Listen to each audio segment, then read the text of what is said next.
చెందినటువంటి ఒక స్త్రీ అనమాట. నయోమి మరి యోధా బెత్లెహేంలో ఉన్నప్పుడు, యోధా బెత్లెహేంలో కరువు వచ్చినప్పుడు నయోమితో పాటు తన భర్త, తన ఇద్దరు కుమారులు కూడా మోయాబు దేశానికి వెళ్ళిపోతారు.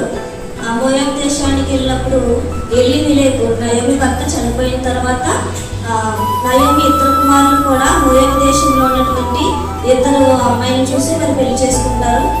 మొదటి ఆవిడ పేరు ఓర్పా, రెండవ ఆవిడ పేరు రూత్ అనమాట. ఆ రూతు మహలోను భార్య. 10 సంవత్సరాల తర్వాత నయోమి ఇద్దరు కుమారులు కూడా చనిపోతారు. భర్త చనిపోతాడు, అలాగే ఇద్దరు కుమారులు కూడా చనిపోతారు. అప్పుడు నయోమి మొత్తం తన సమస్తాన్ని కోల్పోయిందని తెలుసుకుని మరి యోధా బెత్లెహేంలో కరువు అనేది ముగిసింది, మరలా చెవులవి బాగా పండుతున్నాయని తెలుసుకుని మరలా తిరిగి యోధా బెత్లెహేంలోకి నయోమి తిరిగి వచ్చేద్దాం అనుకున్నది. అప్పుడు మరలా తనతో పాటు తన ఇద్దరు కోడళ్ళు కూడా వద్దాం అనుకున్నారు. కానీ మొదటి కోడలు రాదు. చిన్న కోడలైనటువంటి రూతు తన అత్తతో పాటు నువ్వు ఎక్కడుంటే నేను అక్కడే ఉంటానని చెప్పేసి తను కూడా యోధా బెత్లెహేం అనే పట్టణానికి మరి రూతు నయోమి ద్వారా ఆ పట్టణానికి రావడం జరుగుతుంది. మరి రూతు కూడా మరి యేసుక్రీస్తు వంశావళిలో రాయబడినటువంటి ఒక అన్య దేశానికి చెందినటువంటి ఒక ఆమె అన్నమాట. యేసుక్రీస్తు వంశావళిలో మరి రాయబడిందంటే ఆవిడ గొప్పతనం గురించి మనం తెలుసుకోవచ్చు. రూత్ మరి తర్వాత నయోమికి సమీప బంధువుడైనటువంటి బోయజు మరి పెళ్లి చేసుకుంటుంది. మరి వారికి ఓబేదు అనే ఒక కుమారుడు పడతాడు.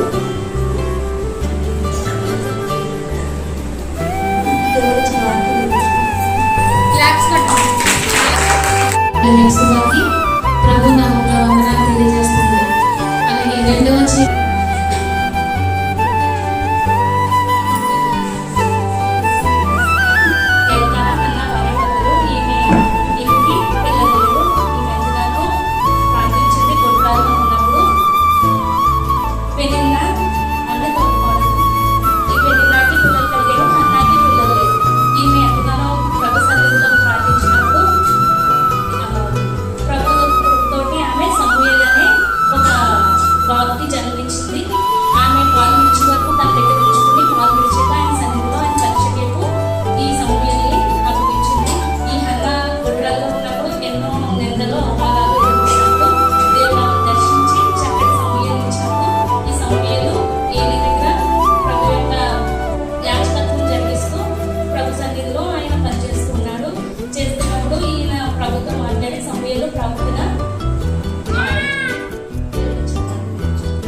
గురించి ఎస్తేరు గ్రంథమై ఉంది.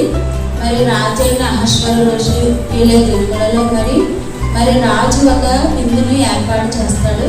చేసినప్పుడు మరి తన భార్య అయిన వస్తిని మరి కనపరచాలని, తన ప్రజల ఎదుట తన యొక్క రాణి అందాన్ని చూపించాలని వస్తిని తీసుకుని వస్తారనమాట. అయితే వస్తి ఆ యొక్క విందుకు రానంటది, గర్విస్తుంది. అప్పుడు నేను రానన్నప్పుడు అక్కడ ప్రజలందరూ పెద్దలు అంటారు, భర్త దగ్గర భార్య అలా చేస్తే ప్రతి స్త్రీ కూడా అలాగే ప్రతి పురుషుడి మీద కూడా ఏర్పాటు చేస్తుంది. వస్తుని ఇంకా వద్దన్నప్పుడు మరి ఒక భార్యను రాజైన అహష్వేరోషుకి తీసుకురావాలని చాటింపు వేస్తారనమాట. చాటింపు వేసినప్పుడు మరి ముద్దుగా ఉంటాడనమాట. యూదు జనాంగం ముద్దుగా. ఆ ముద్దుగా ఏం చేస్తాడంటే తన అన్న కుమార్తెను పెంచుతాడు. పెనతండ్రి దగ్గర ముద్దుగా దగ్గర ఎస్తేరు పెరుగుతుంది. ఆమె యవనస్తురాలు. అయితే అందరితో పాటు చాటింపు వేశారు కదా, నువ్వు కూడా జోషన్ కోటలోనికి వెళ్ళు, అక్కడ దేవునికి ఇష్టమైతే నువ్వు రాజుకి భార్యగా అవుతావని చెప్పినప్పుడు ఎస్తేరు కూడా వెళుతుంది అనమాట.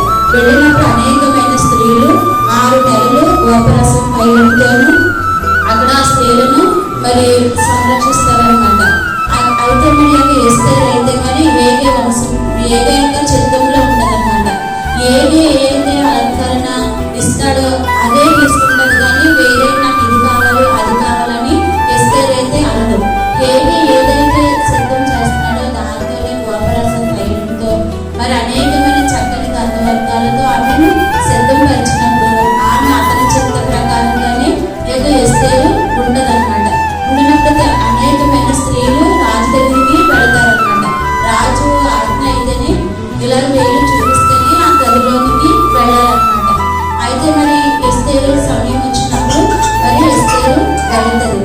ఆ దండము చూపించినప్పుడే మరి ఆ యొక్క రాజు మరి ఎస్తేరును అంగీకరిస్తాడు.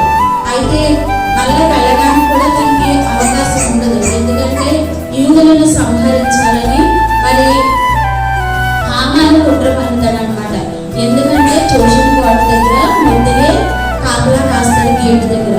అందరూ కూడా హామానికి నమస్కరిస్తారు. ముందుగా అయితే నమస్కరించినప్పుడు కొన్ని ఒక జాతి వారు నన్ను నాకు నమస్కారం చేయలేదని హామాను చాలా కోపం పడినప్పుడు వీళ్ళందరినీ కూడా ఈ జాతి వారు అన్ని జాతుల వారి కంటే మరి వ్యతిరేకంగా ఉన్నారని యూదులను సంహరించాలని హామాను ఏం చేస్తాడంటే ఒక పత్రిక రాయించి మరి రాజు ఉగ్రంతో దాని మీద ముద్రిస్తాడనమాట. మరి రాజు ముద్రిస్తే ఇంకా మరి తిరిగి ఏమి ఉండదు. మరి అలాంటప్పుడు మరి అప్పుడు ముందుకు ఏం చేస్తాడంటే నాశనం అయిపోతున్న జనులందరూ ఇంకా తాగిదులు పంపించేస్తున్నాడు హామానని మరి ముందుకే కోల్పట్టాలు కట్టుకుని మరి బూడిదలో కూర్చున్నప్పుడు మరి ఎస్తేరు ఏం చేస్తాడంటే ఆ కోటలో నుంచి ఏమి సంభవించిందని మరి ముందుకే అలా బూడిదలో కూర్చుంటున్నాడని ఆ ఎస్తేరు తెలుసుకున్నప్పుడు మరి తన స్వజనులు అందరూ నాశనం అయిపోతారని చెప్పినప్పుడు మరి ఎస్తేరుని రాజు దగ్గరికి వెళ్ళమంటే ఎస్తేరు నాకు ఇంకా సమయం రాలేదు నేను వెళ్ళడానికి అంటే నువ్వు రాజు కోటలో ఉన్నానని నువ్వు సుఖంగా ఉన్నానని అనుకుంటున్నావా ఆయన వెళ్ళాలని చెప్పినప్పుడు సరే నేను వెళ్తాను ఈ వస్త్రాలు కట్టుకోమని ఎస్తేరు ముందుకేమో చెప్తుందన్నమాట. చెప్పినప్పుడు అన్నది లేకపోయినప్పుడు సరే నేను వెళ్తాను, నేను నశిస్తాను. మరి నాతో పాటు నా చెల్లిదండ్రులు నేను 3 దినాలు ఉపవాసం ఉండి ప్రార్థిస్తాను. మీరు కూడా ప్రార్థించండి. రాజు ఆజ్ఞ లేకపోయినప్పుడు కూడా నేను రాజు కోటలోకి రాజు దగ్గరికి వెళ్తానన్నప్పుడు మరి ఎస్తేరు 3 దినాలు తన స్నేహితులు కలిసి ప్రార్థించి వెళ్ళినప్పుడు మరి రాజు అనుగ్రహం పొంది ఆ యొక్క రాజదండము ఎస్తేరు తను చూపించినప్పుడు మరి ఎస్తేరు నీ కోరిక ఏమిటన్నప్పుడు ఇలాగా నా జాతి వారు నశించిపోతున్నారు, ఈ హామాను ఇలా చేశాడు అనేసి చెబుతుంది అనమాట. అలాగే ఒకసారి మరి మొదటికే రాజుని సంహరించాలని ఒక పన్నాగం పన్నుతారనమాట. అప్పుడు ముందుకే అది చూసి రాజుని కాపాడతారనమాట. అది కాపాడినప్పుడు ఒక గ్రంథంలో రాస్తారనమాట ముందుకే చేసిన కార్యం. కానీ అతనికి ఏమి గంతేమి రాదు, అది ఆ గ్రంథంలో ఉంటుందన్నమాట. అయితే మరి ఎస్తేరు ఏం చేస్తుందంటే విందుకు పిలుస్తుంది రాజు. నీ చిత్తమైతే నీకు ఇష్టమైతే నేను చేసే విందుకు రమ్మన్నప్పుడు ఆ రాజు వస్తాడనమాట. అలాగే 2వ వారు కూడా విందుకు రమ్మంటారు. ఇద్దరు పట్టుగా ఆ యొక్క అహష్వేరోషు రాజు ఏం చేస్తాడంటే ఆ గ్రంథాన్ని చదివినప్పుడు రాజు యొక్క ప్రాణాలు కాపాడిన మొదటి అక్కడ పేరు రాసి ఉంటాడనమాట. ఆ మొదటికి ఏమి ఘనత రాలేదు. అయితే ఈ హామానికి ఎలాగా నన్ను అక్కడనే విందుకు పిలుస్తుంది, రాజుని హామాన్ని విందుకు పిలుస్తుంది ఎస్తేరు. నన్ను అక్కడనే పిలుస్తుంది, నాకు రాజు మంచి బహుమానం ఇస్తాడన్నట్టు చక్కగా హామాను వస్తాడనమాట. ఇంటి దగ్గర కూడా మరి తన భార్య చేయదు వాళ్ళ అందరినీ కలిసి ఏంటంటే ఉరిపోయేలాగా సిద్ధపరిచి ఉంటాడనమాట హామాన్ ఇంటి దగ్గర వీళ్ళందరినీ ఉరి తీయడానికి. అప్పుడు ఏం చేస్తారంటే వచ్చేసరికి ఈ గ్రంథం చదివినప్పుడు హామాను లోపలికి రాగానే రాజు అడుగుతాడు, రాజు ఘనపరిషత్తు ఉద్దేశించిన కానీ ఎలా చేయాలంటే ఇలాగ రాజు గుర్రం మీద ఊరేగించాలని, మరి ఓదారంలో వస్త్రం ధరించాలని, ఉంగరం పెట్టాలని అనేకమైనవి నాకు తప్పింది ఎవరు చేస్తాడు, రాజు నన్నే కదా ఏం చేస్తాడు అనుకుని హామాన్ అన్ని చెప్తాడనమాట. చెప్పినప్పుడు సరే అయితే ఇవన్నీ కూడా అక్కడ బయట ఉన్న మొద్దుగేకి చేయమన్నప్పుడు ఆ మొద్దుగేగా అవన్నీ కూడా చేసి మరి ఊరేగిస్తాడు. ఏదేమైనప్పటికీ కూడా మరి హామాను తన కుటుంబస్తులు హామాను పెట్టి తన ఇంటి వారందరూ కూడా ఉరి తీయబడతాడు. ఎస్తేరు చక్కగా దేవుని యందు తన పినతండ్రి పెంపకంలో పెరిగి దేవుని యందు భయభక్తులు కలిగి నేను నశిస్తాను, నా జనుల నిమిత్తం నేను ఉపవాసం ఉండి ప్రార్థించి నా జనులు రక్షిస్తానన్నప్పుడు మరి ఆ విధంగా చక్కగా ఆమె దేవుని యందు భయభక్తులు కలిగి మరి తన స్వజనులను రక్షించింది. మళ్ళా అయితే మరి కోరిక ఏమిటని ఎస్తేరుని అడిగినప్పుడు రాజుకి హామాను ఈ దుష్టులైన హామాను నా జనులను నాశనం చేయాలని కాకిని పంపించాడు నేను అడుగుతున్నప్పుడు మళ్ళా రాజు ఏమిస్తానంటే మళ్ళా కాకిని రాయించి ఆ జనాన్ని నాశనం చేయొద్దని ఆ యొక్క రాజు ఉగ్రంతో మళ్ళా ముద్రించి ఆ పత్రికలను పంపిస్తానమాట. ఆ విధంగా ఎస్తేరు తన స్వజనులను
మరి యేసు ప్రభువాన్ని జన్మనిస్తుందండి. మరి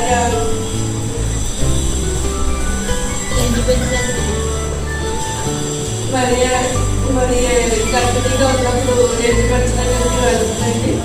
వెళ్ళినప్పుడు మరి జగయ్య ఎలిజబెత్ మరి గర్భాలు లేనప్పుడు మరి దేవుడు ఎలిజబెత్ దర్శించాడంటే దర్శనం వచ్చినప్పుడు మరి ఎలిజబెత్ దగ్గరికి వెళ్ళినప్పుడు ఎలిజబెత్ గారు గర్భంలోని యోహాన్ గారు ఉంటారంటే అప్పటికే మేము వెళ్ళినప్పటికీ ఆయన ఎలిజబెత్ పరిశుద్ధాత్మతో నింపుకొని నువ్వు ధన్యురాలివి అని మరి చెప్తుందండి. నువ్వు ధన్యురాలివి అని చెప్తుందండి. మరి ఎలిజబెత్ స్త్రీలలో ఆశీర్వదించబడుతున్నాను అని చెప్తుందండి ఎలిజబెత్. ఆ విధంగా మరి యేసు ప్రభువాన్ని జన్మనిస్తుందండి.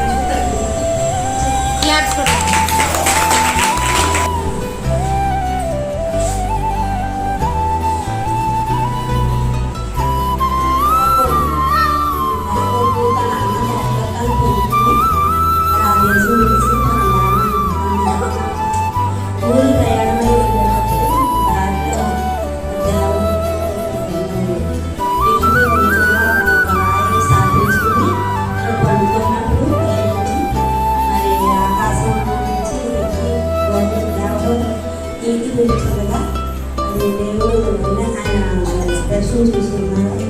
మరి అక్కడి నుంచి తన మేనమామ ఇంటికి వెళ్ళినప్పుడు చూసినప్పుడు ఆయన ప్రేమించి మరి ఆయన వారు చేసుకోవాలని అడిగినప్పుడు నాకు 7 సంవత్సరాలు కొలుగు చేయమని అడిగినప్పుడు అలాగే చేస్తానని చెప్తున్నాను.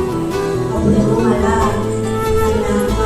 తన కుమార్తె ఇచ్చి మరి తెలియని వారు చేసి కొట్టినప్పుడు మరి గర్భవరాలు నాకు దేవుడికి నేను ఆయన్ని ప్రేమించి ఆనందించినప్పుడు అడిగినప్పుడు నాకు 7 సంవత్సరాలు పూర్తి చేసినప్పుడు మరి చిన్న కుమార్తె బాబు కూడా చిన్న కుమార్తె చెప్పినప్పుడు అది 7 సంవత్సరాలు 7 సంవత్సరాలు 14 సంవత్సరాలు పూర్తి చేశారు.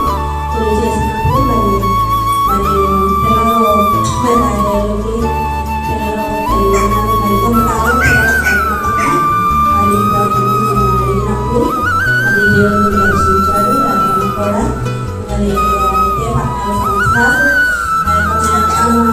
అక్కడ దేశంలో తొలి చేసినప్పుడు తల్లి మరి మేనమామ అనేక పర్యాయాలు మోసం చేసి దేవుని గొప్పైనప్పటికీ తిరిగి నేను మరి ఆమె దేవుని ఉంటారు మరి అని అడిగినప్పుడు మరి సార్లు నాకు దేవుడుగా ఇమ్మని అడిగినప్పుడు అలాగే చేసుకున్నాను. మరి దేవుడు అనేక విధాలుగా మరి ఆశ్రయించినప్పుడు తన భార్య తీసుకుని తిరిగి తన స్వదేశానికి వచ్చి ఉన్నాను. మరి తిరిగి తన దేశానికి ప్రయాణమై తన అన్న యొక్క జీవన కొరకు మరి దేవుని పాదాలు పట్టుకుని ప్రధానంగా ఉన్నారు. మరి తిరిగి తన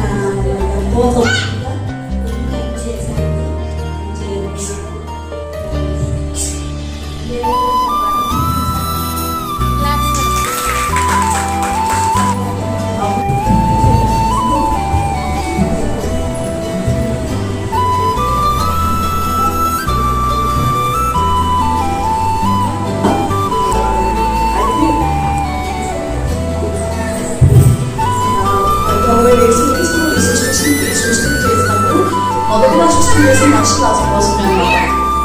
మొదటి మనిషి ఎవరంటే ఆదాము అనమాట. సో ఆదాము నుంచి వచ్చినప్పుడు అవ్వ. మనం అనుకుంటాము దేవుడు ఫస్ట్ పురుషుడు చేశాడు, కానీ దేవుడు ఆదాము చేసినప్పుడే అవ్వను కూడా చేసి ఉన్నాడు అనమాట. కానీ సమయం కోసం ఎప్పుడు బయట తీసుకురావాలో అప్పుడు దేవుడు ఎదురు చూస్తూ ఉన్నాడు అనమాట. అయితే బైబిల్లో మొదటి స్త్రీ ఎవరంటే అవ్వ అనమాట.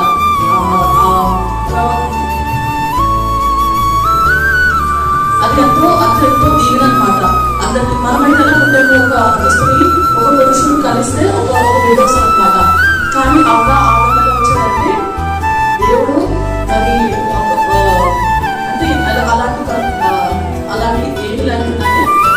సొంత చేతులతోనే ఆదాము చేశాడు, అవ్వను కూడా దేవుడు చేశాడు అనమాట.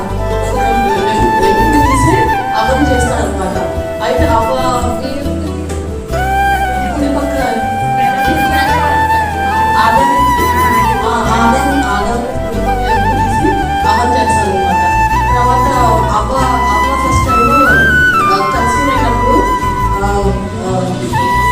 కైలి అంటారు కదా, అవ్వ ఏమంటుందంటే ఫస్ట్ టైం ఒక బిడ్డ జన్మించినప్పుడు నేను చాలా ధన్యురాలి, ఒక మనిషి నా నుంచి వచ్చానని దేవుడు సూచిస్తుంది అనమాట. మరి అవ్వలో ఉన్న బలహీనత ఏంటంటే మరి దేవుడితో ఎంత దగ్గరగా వాళ్ళు జీవించినప్పుడు వాళ్ళు దేవుడితో ముఖాముఖిగా మాట్లాడినప్పుడు కూడా అవ్వ ఏంటంటే ఒక విషయంలో తప్పిపోతుంది అనమాట. ఏదైతే మనం దేవుడు తినొద్దంటాడో అదే తింటది అనమాట. ఫస్ట్ ఏంటంటే దేవుడు సాతాను నుంచి ఆదాము టెంప్ట్ చేస్తాడు. ఫస్ట్ ఆదామే టెంప్ట్ చేస్తాడు, కానీ ఏంటంటే ఆదాము టెంప్ట్ అయిపోడు. స్త్రీ అందుకే బైబిల్ ఉంటుంది ఏంటంటే స్త్రీ బలహీనమైన గడ్డం అంటారు కదా. సో ఇది ఈజీగా టెంప్ట్ అయిపోయేది స్త్రీ అనమాట. నాకు కానీ ఏంటంటే ఏదైనప్పుడు కూడా దేవుడు వాళ్ళు తన సొంత చేతులు చేసుకున్నాడు కాబట్టి ఒకవేళ వాళ్ళు పాపం చేసినప్పుడు కూడా దేవుడు వాళ్ళందరినీ వదిలిపెట్టాడు అనమాట. విడవకుండానే కాపులా కాస్తూ ఉంటాడు అనమాట. కొద్ది మాట దేవుడు నేర్చుకుంటాడు.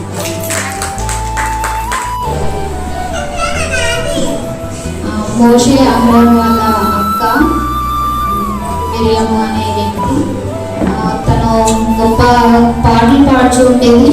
తను మోషే పుట్టినప్పుడు రాజ్యంలో ఫరో రాజు మగపిల్లలందరినీ చంపేయాలని అనుకున్న సమయంలో మోషే జన్మిస్తాడు. అప్పుడు మోషేని 3 నెలల పాటు దాచి ఇంకా దాచడం వీలు కాకపోవడంతో వాళ్ళు ఏం చేస్తారంటే ఆ మోషేని బాబుగా ఉన్నప్పుడు నదిలో వదిలేస్తారు. నదిలో వదిలినప్పుడు ఫరో కుమార్తె స్నానానికి నదిలో వచ్చినప్పుడు అక్కడ మోషే కనిపిస్తారు. దూరం నుంచి ఏం చేస్తారంటే మిరియాము కూడా ఏమవుతుందా అని చూస్తూ ఉంటారు, కాపులాగా అక్కడ చూస్తూ ఉంటారు గమనిస్తారు. అయితే అప్పుడు ఒక కుమార్తె వచ్చి బాబుని తీసుకొని బాబుని చూసి మంచిగా అందంగా ఉన్నాడని సుందరుడుగా ఉన్నాడని చూచి తను పెంచుకోవాలని ఆశపడి తనను తీసుకువెళ్తుంది అనమాట. రాజ్యాన్ని తీసుకువెళ్తుంది. అప్పుడు మిరియాము కూడా అక్కడ పనిచేస్తూ ఉంటుంది. అప్పుడు తర్వాత వీళ్ళందరూ పెద్ద అవుతారు. తను ఏం చేస్తుంటే చిన్నప్పుడుగా ఉన్నప్పుడు బిడ్డకి పాలు ఇవ్వాలి కాబట్టి ఎవరైనా ఉన్నారేమో చూడమని మిరియాము చెప్పినప్పుడు మిరియాము ఏం చేస్తుందంటే తన తల్లినే పనికర్తగా దాసిగా బాబుకి పాలు ఇవ్వడానికి అని చెప్పి తీసుకుని వస్తుంది. అలాగా తల్లి బిడ్డల్ని అక్కడ యాగం చేస్తుంది. తర్వాత వీళ్ళందరూ పెద్ద ఎదిగిన తర్వాత మిరియాము ఏంటంటే గొప్పగా పాటలు పాడచ్చు. అక్కడ ఉండే స్త్రీలందరినీ కూడా నాయకత్వం వహిస్తూ ఉండేది. స్త్రీలందరినీ ఏకంగా చేసి మన గొప్పగా నాట్యముతోనూ పాటలతోనూ దేవుని ఎంతగానో స్థుతిస్తూ దేవుని ఎంతో భయభక్తులు కలిగి ఉండేది. ఆ సమయంలో అహరోను ఏమో అక్కడ న్యాయాధిపతిగా ఉండేవారు. మోషే రాజుగా ఉన్నప్పుడు మోషేకి వివాహం జరగడానికి వాళ్ళు తన భార్య వచ్చినప్పుడు మిరియాము కొంచెం అసూయపడుతుంది తనని చూసి. ఎందుకంటే ఆమె కూడా మంచిగా భయభక్తులు కలిగి దేవుని యొక్క భయభక్తులు కలిగి అన్ని విషయంలోనూ యాక్టివ్గా ఉండేది అనమాట. అప్పుడు తనని చూసి అసూయపడుతుంది. ఎప్పుడైతే అసూయపడిందో దేవునిలో నుంచి తను మిరియాము అనేది పడిపోతుంది. అప్పుడు దేవుడు తనను చూచి తను గద్దిస్తాడు, నువ్వు నాకు ఎంతో ప్రియులుగా ఉన్న నా కుమారుడు మోషేని చూసి నువ్వు చదువుకున్నావు, నువ్వు అసూయపడ్డావు అని చెప్పి వాళ్ళని గద్దించి మిరియాముకి కుష్ఠరోగం తెల్ల మొత్తం స్కిన్ అంతా కూడా వైట్గా అయిపోయే కుష్ఠరోగాన్ని మిరియాముకి దేవుడు ఇస్తాడు. దేవుడు ఈ కొద్ది మనం తెలుసుకుంటాం.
అయితే హాగర్ ఏం చేస్తుందంటే సారాన్ని చూస్తుంటాను.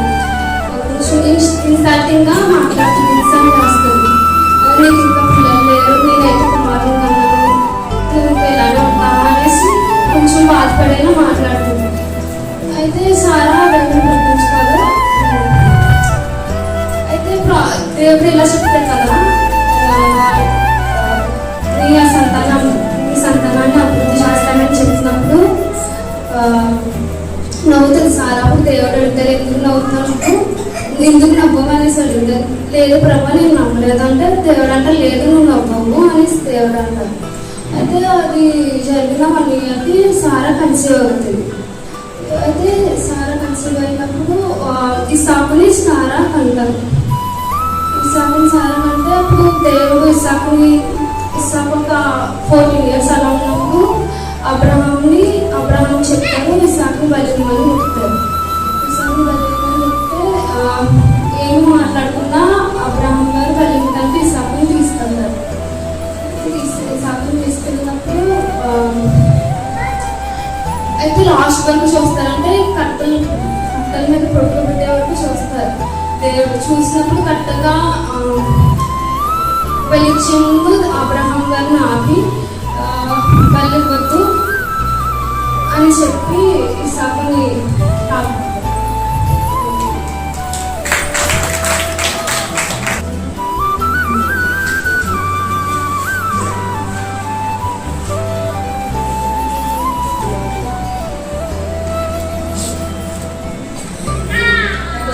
లూదియా.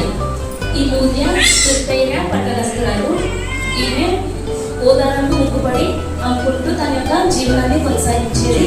ఈ ముక్కుపడి అనుకుంటున్న సమయంలో అనేక ప్రదేశాలు ఆమె వెళ్తూ ఉండేది. ఈ వెళ్తున్నప్పుడు ఆమె పౌలు గారు అనేక ప్రాంతాల్లో సువార్తను ప్రకటించేవారు. ఈమె ప్రభు కోసం తెలియదు. ఈ పౌలు గారి ద్వారా ఆయన యొక్క సువార్త ఆలకించి ఈమె పౌలు గారిని తన ఇంటికి ఆహ్వానిస్తుంది. ఆహ్వానించినప్పుడు ఆమె ఇంటి దగ్గర నుంచి వాళ్ళు ఆ పక్కన వాళ్ళు కూడా పౌలు గారి యొక్క సువార్తని రక్షింపబడ్డారు. ఈమె ద్వారా ఆ చుట్టుపక్కల కొన్ని ప్రదేశాలు రక్షింపబడమే కాకుండా ఈమె ఎక్కడైతే వ్యాపారానికి వెళ్ళిందో అక్కడ ఆయన యొక్క గొప్పతనాన్ని చెప్తూ ఆయన యొక్క జీవనాన్ని కొనసాగించారు.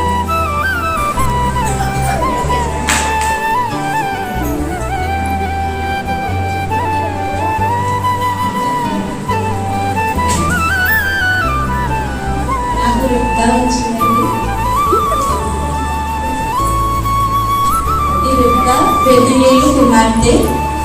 అయితే మరి అబ్రహాం గారు తన ఇప్పుడు శారం చెప్పింది కదా, మొదటి వయసులో అబ్రహాము శారాల కుమారుడు ఇస్సాకు మరి 40 సంవత్సరంలో వచ్చినప్పుడు మరి ఎలియాజరుతో తన అబ్రహాము ఇంటి పెద్ద దాసుడైన ఎలియాజరును పిలిచి నా రక్త సంబంధుల దగ్గరికి వెళ్ళి నా కుమారునికి ఒక భార్యను తీసుకురమ్మని చెప్తాడు ఎలియాజరుతో అబ్రహాం గారు.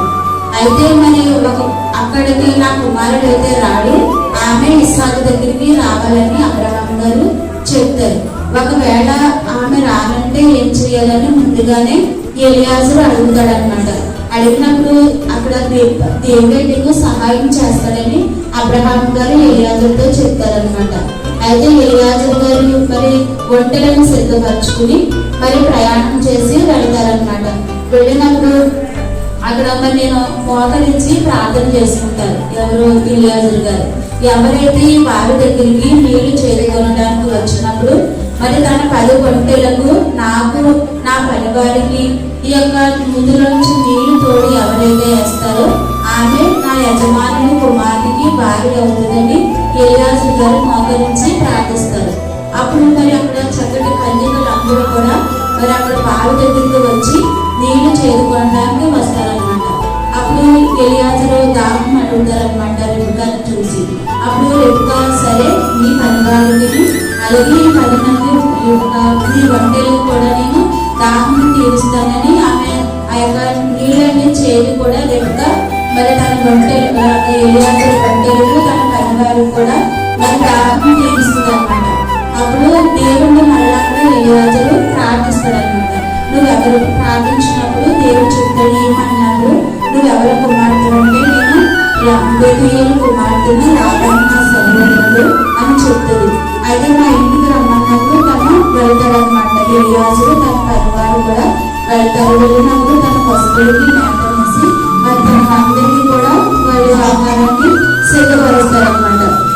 అప్పుడు ఇలాగా నా యజమానుడికి మరి అబ్రహాము గారు దేవుడు ఎంతగానో దేవుడు ఆశీర్వదించాడు. మరి వృద్ధాప్యంలో ఒక కుమారుడిని ఇచ్చారు. మరి అతని భార్య కొరకు నేను వచ్చాను అన్నప్పుడు అయితే రెబెకాను వెళతావా అని అడిగినప్పుడు తను వెళతాదా అని అంటారనమాట. అన్నప్పుడు మరి ఇదే దేవుని యొక్క చిత్తమని మరి తను సిద్ధం చేసిన గాజులను దుస్తులను బంగారం కమ్మని మరి అక్కడ ఎలియాజరు అక్కడ రెబెకాకి ఇచ్చినప్పుడు మరి ఆ రెబెకాకి కొంతమంది దాసులను ఇచ్చినప్పుడు తన తండ్రి ఇచ్చినప్పుడు తన ఒంటెల మీద వచ్చినప్పుడు తను కుటుంబం వెళ్ళడానికి అలాగే తను బయలుదేరి వస్తుందన్నమాట. వచ్చినప్పుడు ఇస్సాకు పొలంలో ధ్యానిస్తాడనమాట. ధ్యానించినప్పుడు కన్నులెత్తి ఇస్సాకుని రెబెకా చూస్తాడు. ఆ పొలంలో మరి వాళ్ళిద్దరికి వివాహం జరుగుతుంది. ఆ విధంగా మరి రెబెకా దేవుని యందు భయభక్తులు కలిగి జీవించి మరి యాకోబును యాసావులకు తను జన్మనిస్తుంది. దేవుని ఇచ్చిన వాటిని తీర్చుకుంటాడు.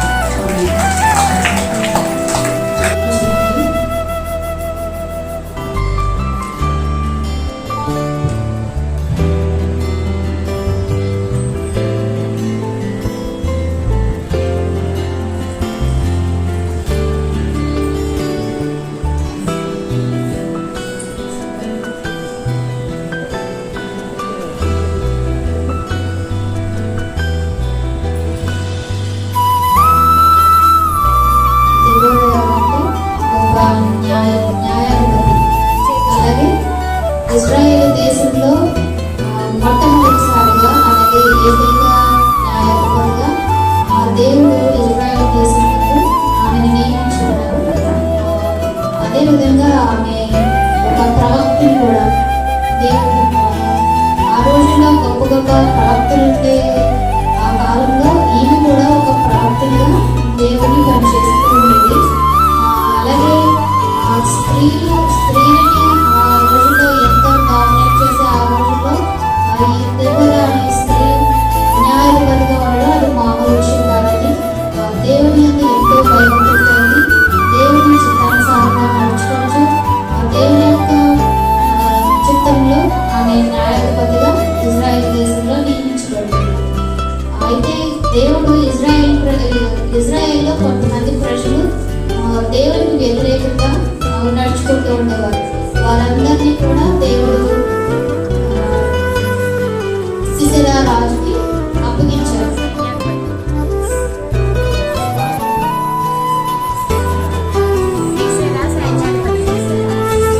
సిసెరా అనే సైన్యాధిపతికి వారిని అప్పగించారు.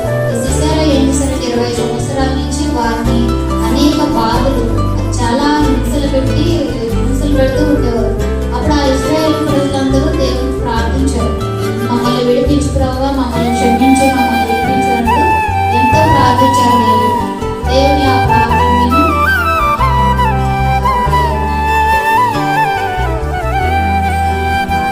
బారాకు అనే వ్యక్తిని దేవుడు నియమించుకున్నారు వారిని ఏమైనా చేయాలి. అయితే బారాకు చెప్తారు వెళ్ళి ఇశ్రాయేలు ప్రజలను విడిపించుకున్నారు. అది దేవుడు ఏం చేస్తుందంటే బారాకు గుర్తించి ఏదో దేవుడు నేను నియమించుకున్నారు వారిని చెరసాల నుంచి విడిపించడానికి, నువ్వు వెళ్ళి వారితో యుద్ధం చేసి వారిని విడిపించని చెప్పినప్పుడు బారాకు ఏమంటారంటే నువ్వు కూడా నాతో రా అని అంటారు. అప్పుడు ఈమె అంటది దేవుడు సిసెరాని ఒక స్త్రీ చేతికి అప్పగిస్తున్నాడని పలికి ఆమె కూడా బయలుదేరి 10,000 మంది సైన్యాన్ని తీసుకుని బయలుదేరి వెళ్తుంది ఆ పట్టణానికి. అప్పుడు సిసెరా ఈ విషయాన్ని తెలుసుకుని యుద్ధం చేయడానికి అవన్నీ యుద్ధ సామాగ్రి అవన్నీ తీసుకుని వీళ్ళ మీదకి యుద్ధానికి వస్తారు. అప్పుడు దేవుని యొక్క కృపతో దేవుని యొక్క బలముతో వారందరినీ చంపేస్తే సిసెరా భయపడిపోయి ఒక స్త్రీ ఉండే గుడారంలోకి వెళ్ళి తాకుంటారు. అప్పుడు ఆ గుడారంలో తాకున్నప్పుడు అతను గాఢ నిద్రలో ఉండగా ఆ స్త్రీ ఏం చేస్తుందంటే సుత్తితో తల మీద కొట్టి ఆ సిసెరాని చంపేస్తుంది. చంపినప్పుడు బారాకు అలాగా సిసెరాని ఎదుర్కొంటూ వచ్చినప్పుడు ఒక గుడారంలో చూస్తారు చచ్చిపడి ఉంటారు. దేవుడు ఇదంతా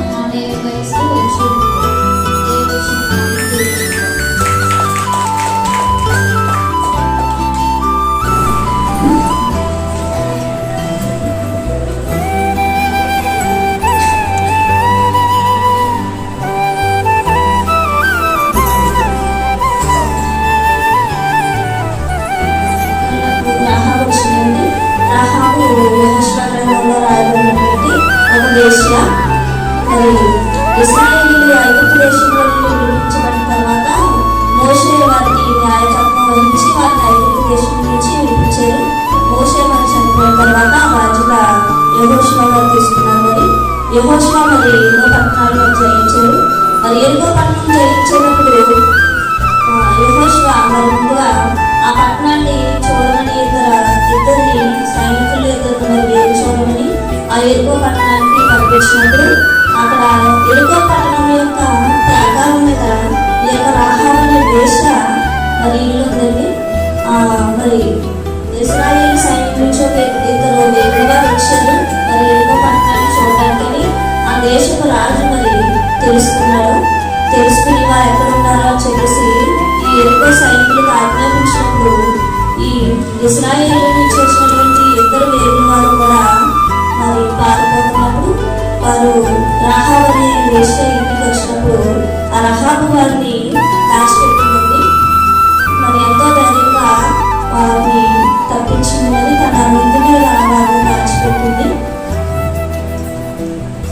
ఈ రాహాబు మరి ఎంతో ధైర్యం చేసి మరి ఇంకో సైనికుల నుంచి ఈ ఇద్దరు వేరే వారిని కూడా దాచిపెట్టి మరి తనని తన కుటుంబాన్ని కూడా మరి రక్షించుకుందండి. మీ దేవుడైన యెహోవా మరి మీరు ఐగుప్తు దేశం నుంచి వచ్చేటప్పుడు ఎర్ర సముద్రాన్ని పాయలుగా చేయడం మరి ఇశ్రాయేలీలందరినీ కూడా ఆ ఆరు నెలపై నడిపించడం మరి మేము ఉన్నాము.